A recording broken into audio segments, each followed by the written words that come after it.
I'm at the top of a mountain. It's January. It's 10 degrees out. I'm moving into this cabin, and tonight I'm lighting my wood-burning stove for the first time. I light the kindling and I watch with satisfaction as the smoke rises up into the chimney, but I have a bit of alarm in me as I notice that the smoke is not filtering out as quickly as I expect. A few minutes pass, and the bright orange flames embrace the dry cedar, and more smoke is coming into the house instead of up the chimney. A few minutes pass beyond that, and now I'm genuinely anxious, and I'm beginning to calculate, would I rather suffocate or freeze tonight?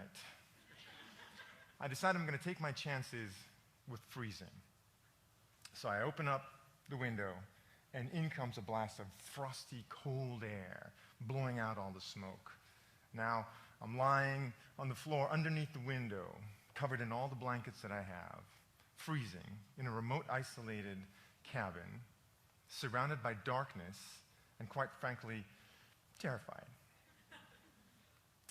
I didn't get to this mountaintop by accident. I came here on purpose. For 10 years, I had been practicing and studying and living with spiritual teachers. I had practiced thousands and thousands of hours of meditation, and I wanted to go to the next level. I wanted to dedicate myself completely to the practice. And so, I quit my job, I gave away my worldly possessions, and I drove up to the mountain and built a cabin. For 3 months, I built this cabin. And as I was winding down in the final weeks, I started freaking out. Am I really ready to be alone up here by myself, with myself, in silence? Of all the things that I'd planned and all the things that I prepared, what I was least prepared for, what I was unexpecting, was the intensity with which I was going to face my fears. At first, it was a little blissful. I could feel the stress of my workaday life dissipate. And I could feel the agitation and anxiousness of day-to-day be replaced by stillness. But then in that relative silence began to arise these shut off and shunned aspects of me, pieces of me that I had put away for decades, pieces of me that I didn't like, that I didn't respect, that I didn't want, that I hated. They floated into consciousness. At first came my fear of failure. You're going to fail at this meditation. You're going to fail at this retreat. You're going to fail in life. That was followed by fear that I would be found out, that I'm not as strong as I would like people to believe, that I'm not as smart as I want people to believe. And then come bubbling up the deepest fear of all that took a hold of me. It wasn't fear of heights. It wasn't fear of the unknown, a fear of the dark. It wasn't fear of public speaking. That's secondary. It was the fear that I'm fundamentally unworthy. And that fear kept arising, and the fears turned into a choir of strange, bizarre sounds that sang in my head.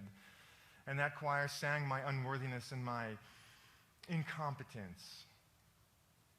And that choir persisted, and I went from negativity to internal self-loathing and bending towards self-destruction.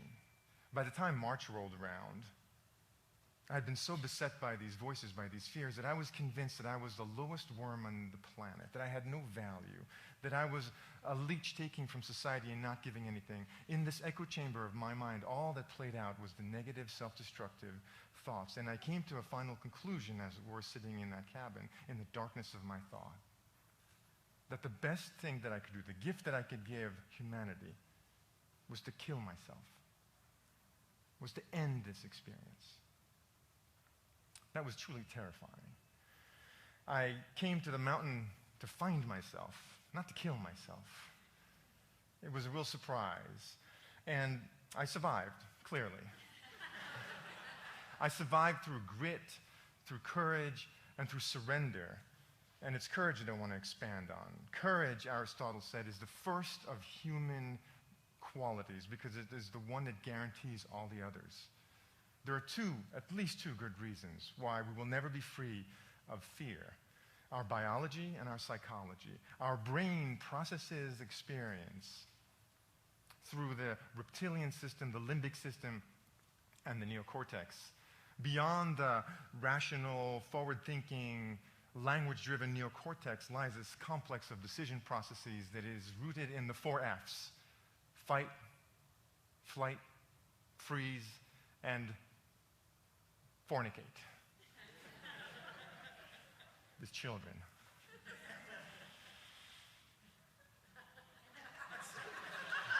They're my own children. Fear and survival is the root of this brain process, and so it is that we have to move forward. We want to overcome these fears. We can not be rid of fear. Anyone who's trying to tell you that they can have you be fearless is trying to sell you something. They're selling you drugs, they're selling you services, they're selling you product, they're selling you religion. We will always have some fear. The issue is not how to be fearless, the issue is how to cultivate courage. And courage can be cultivated because it is as much a part of us as fear is. We all think that we have our unique fear, the fear of snakes or the fear of spiders or the fear of heights. But in reality, these fears come from a basic set of primary fears. Like primary colors, red, blue, and green that make up the rainbow, there are 4 primary fears. Fear of pain, fear of failure, fear of rejection, fear of humiliation. Pain is the fear that activates in us when we're concerned about discomfort on the one end or hurt or death all the way at the other end. Failure is the fear cluster that we deal with when we're concerned with our powerlessness and inability to accomplish things and having no control. Rejections are the fears of being unloved, pushed away, undesirable. And humiliation is the cluster of fears that we experience when we think that we are worthless or without value. These fears mix up to make your individual fears, and they can be dealt with collectively in a process that I'll describe in a moment. You're probably wondering what the good news is at this point. The first good news, as far as I'm concerned, was I didn't kill myself.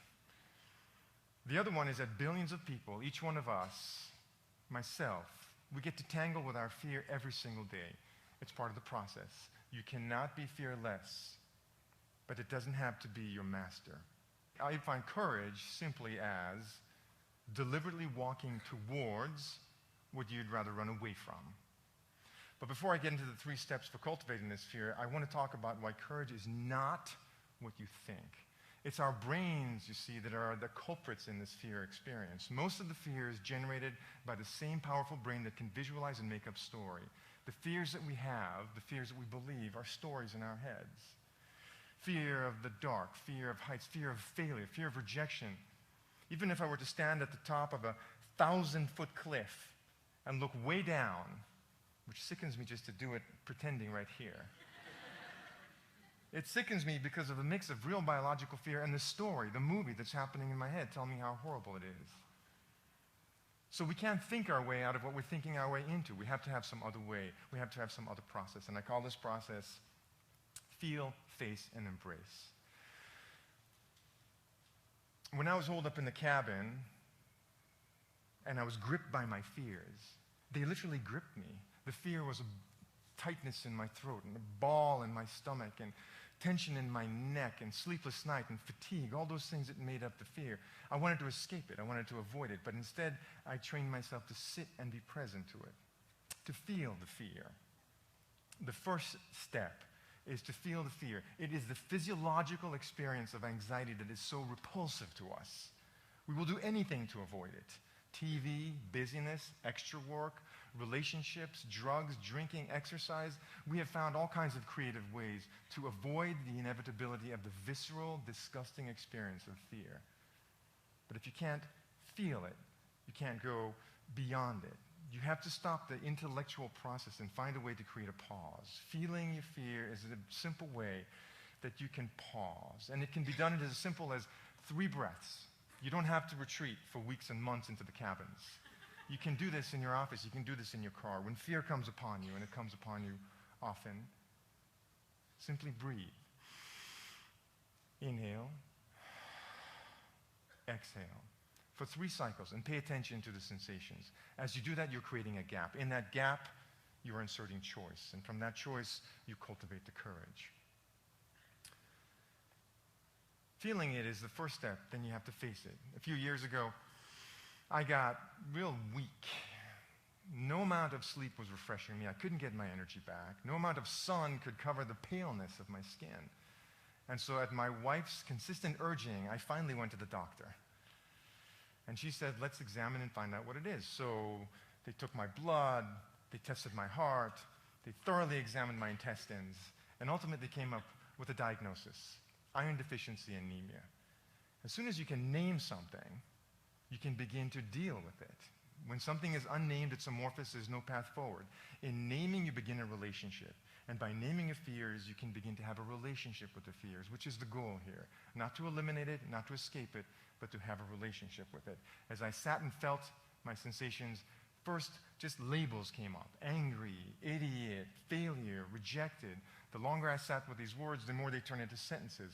I'm afraid that I'm going to look like an idiot. I'm afraid that I cannot accomplish my goals. I'm afraid that my life will be meaningless. When you can name it, you can tame it. It's not so amorphous and strange. And then you can move into what becomes the third and final step, which is to embrace it. Fear is a contraction. We get small. Embracing is an expansion. You get large.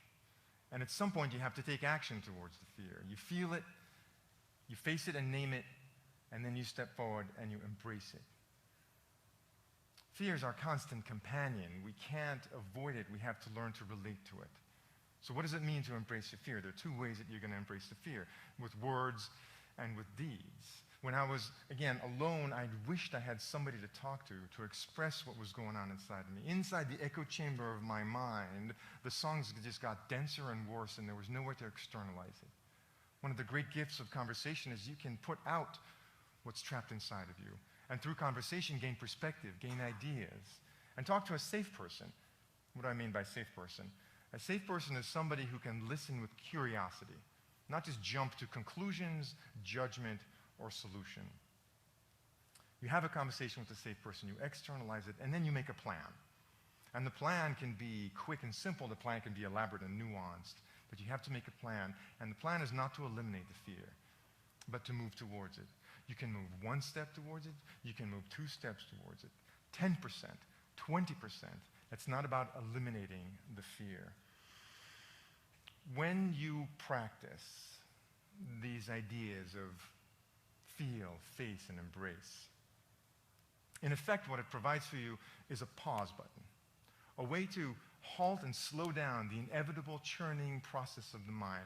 What we really need is to move beyond the thinking in the future and back to the present here now.